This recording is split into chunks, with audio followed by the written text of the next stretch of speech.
Welcome back to the deep dive.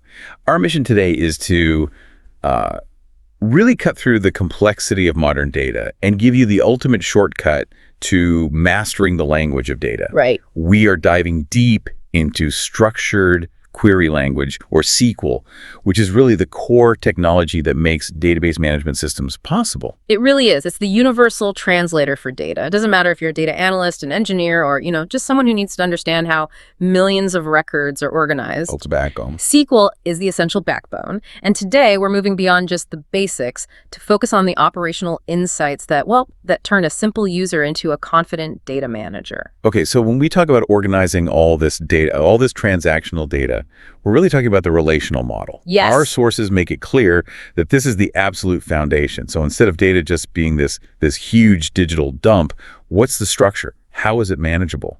The beauty of the relational model is its simplicity, but also its rigor.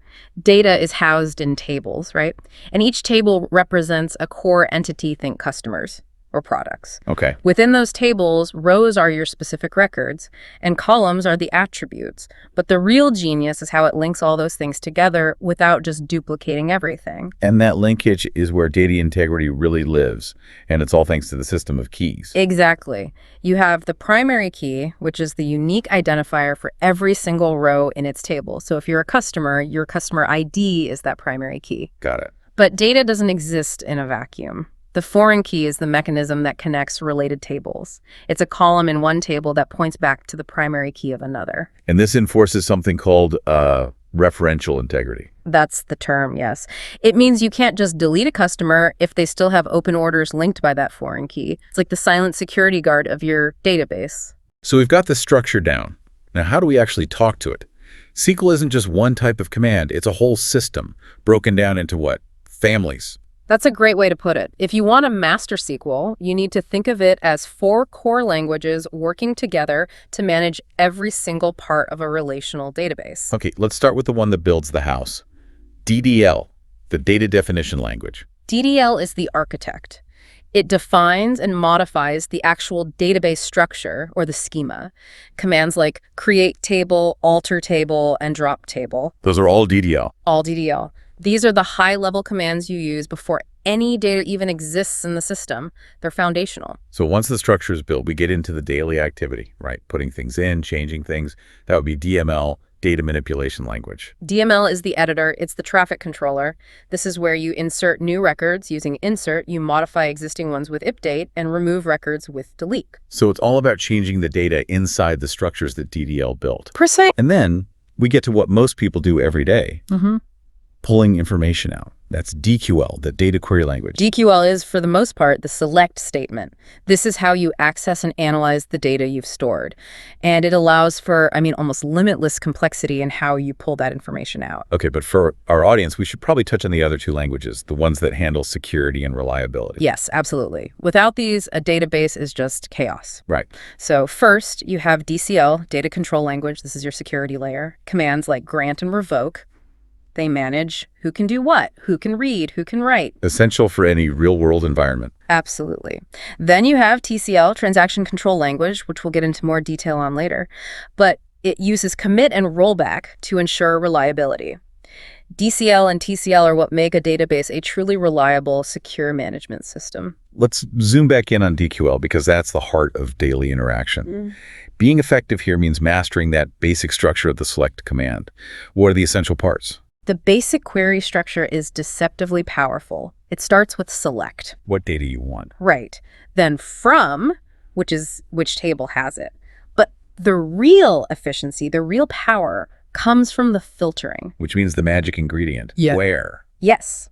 If you don't use where, you are forcing the database to scan every single row of a potentially massive table. The where clause filters your results based on your conditions before the data is even returned. Which saves so much time in processing. It's critical for performance. You're filtering on a date range or a specific status code, that kind of thing. Okay, so once we have the data filtered, we often need to refine it. Maybe we only want the top 10, or we want it sorted alphabetically. How do we finesse the output? We use order by and limit. Order by sorts the result set, which can make trends immediately obvious. And limit is, well, it's your best friend, especially when you're just exploring the data. Because it just caps the results. Exactly. Using limit 10 is just way faster than pulling down 10 million rows when you're just trying to test something out. This is where things get really interesting, and where a good database structure forces you to be clever. Joins. Our data is spread out across tables on purpose, so we rarely have everything we need in one place. And joins are the cornerstone of relational query writing. They combine records from 2 or more tables based on those foreign key relationships we talked about earlier. Let's start with the workhorse, the one that guarantees a clean match. Inner join. Inner join is the safest bet for most things. It only returns rows when there is a match in both tables based on whatever you're joining on. So if you join customers and orders, you only get customers who have actually placed an order. Exactly. No ambiguity. But what if I'm running a marketing campaign and I need to see all my customers, including the ones who haven't ordered anything, so I can target them? Now that requires a different tool. You'd need a left join or left outer join. This query is basically saying, give me everything from the first table, the left one, your customers, and if you find matches in the second table, great, include that info. And if not? If not, just fill in those columns from the second table with NLL. It's absolutely vital for finding gaps in your data. And just to round out the family, there's a reverse and a kind of maximalist approach too. We have right join, which just flips the logic, prioritizing all records from the second table. And then the full join combines all rows from both tables, matching where it can, and putting NLLs everywhere else. I feel like understanding when to use a left versus an inner join is what separates a beginner from a pro. I would say so, yes. It's a huge step. Okay, moving from just getting data to analyzing it. We need to talk about turning raw data into actual insight. That means grouping and aggregation. This is where you stop seeing individual transactions and start understanding business metrics. The group by Y clause lets you collect rows that share the same values, like all orders from a specific region. And once we group them, we can use the aggregate function. Exactly. These functions, count, SUM, AVG, MIN, and max, they don't operate on single rows. They calculate statistics for each group. So you could count the orders per region, or SUM the revenue per product. And that's how you turn raw records into summary statistics that actually drive decisions. Now, what if we need to filter these grouped results? Say, we only want regions where the average sale was over $500. We can't use where for that. Yes, you've hit on the often confused cousin of where. The having clause. The having clause. This is a critical distinction. Where filters individual rows before they get grouped. Having filters the groups themselves after the aggregation has happened. So having works on the results of SIM or AVG. Precisely. You use having when your filter involves one of those aggregate functions. Okay. Now, when queries get really complex with lots of steps, readability can just plummet. Our source has highlighted a couple of tools for managing that. Subqueries and common table expressions. Or CTEs. And CTEs are fantastic for maintainability. They let you define a temporary named result set inside a single query. So it's like breaking the problem down. It is. Instead of one massive, impenetrable query, you define step 1 as a CTE, step 2 as another, and then you just reference them. It's like using variables in programming instead of hard-coding everything. It makes debugging way easier, I'm sure. Let's switch back to DML and changing data. This is a high-stakes area. One mistake can corrupt a whole table. The second you run an update or delete, you are changing your source of truth forever. And if you forget the where clause on an update statement, you don't update one record, you update every single record in the table. So the rule is you always write the select first. Always. Write the select, confirm you're targeting the exact records you intend to, and only then do you swap select for update or delete with the exact same where clause. And to make sure these high-stakes changes happen reliably, especially when they involve multiple steps, like moving money between accounts, we have transaction control. So tell us about the ACID guarantee. ACID is absolutely non-negotiable for database integrity. When you begin a transaction, the system promises you 4 things. Okay, let's go one by one. A is for? A is for atomicity.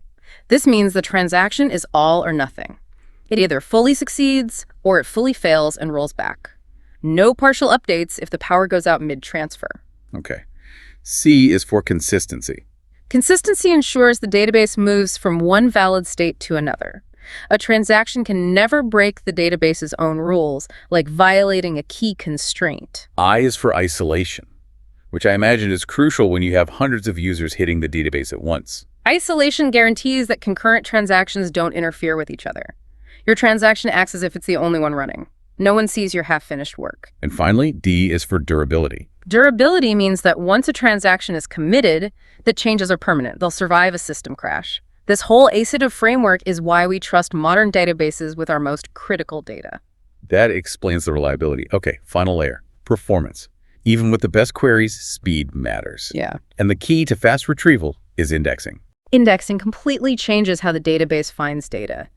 Instead of a full table scan reading every single page, an index provides a direct pointer to where the relevant rows are. It's the difference between reading a dictionary cover to cover versus just using the alphabetical index at the front. That's a perfect analogy. And under the hood, these indexes are usually a specific kind of tree structure, right? Correct. They're often implemented using B trees. B trees are incredibly optimized for disk-based systems because they keep data sorted. This makes them efficient not just for finding an exact match, but also for range queries. Like finding everything between two dates. Exactly. It minimizes how much the disk has to spin, which is a huge bottleneck. They're great for search, insertion, and deletion. And what about composite indexes, using more than one column? Those are essential when your queries frequently filter on a combination of columns, say by region and order date. A single composite index on both columns lets the database narrow down the search using both filters at once. Much faster. You know, this whole deep dive shows that SQL mastery is so much more than just writing a select statement. It's about understanding the entire architecture and the guarantees the system gives you. Absolutely. And that translates directly into high career demand. SQL mastery is a core requirement for roles like data science analysts, positions with a very high demand outlook. So being fluent in this, knowing how to write complex queries, use CTEs, diagnose performance, that really sets you apart. It's the technical shorthand of data leadership, really. We've covered so much today. From defining a schema with DDL to safely modifying data with DML, all of it secured by those strict ACID guarantees. We've really tried to turn these abstract concepts into concrete knowledge. Yeah, the goal is to transform you from someone who just queries into someone who understands that fundamental contract between the user and the database engine. And that leads us to our final provocative thought for you to chew on. We learned today that indexing dramatically improves query speed, the reads, because the database doesn't have to scan the whole table. Right. However, every index you create has to be updated by the database every time you run an insert or an update. So the more indexes you have, the slower your writing operations become. It's a trade-off. So for your next project, knowing your workload, is it read-heavy analysis or is it rapid write-heavy data ingestion?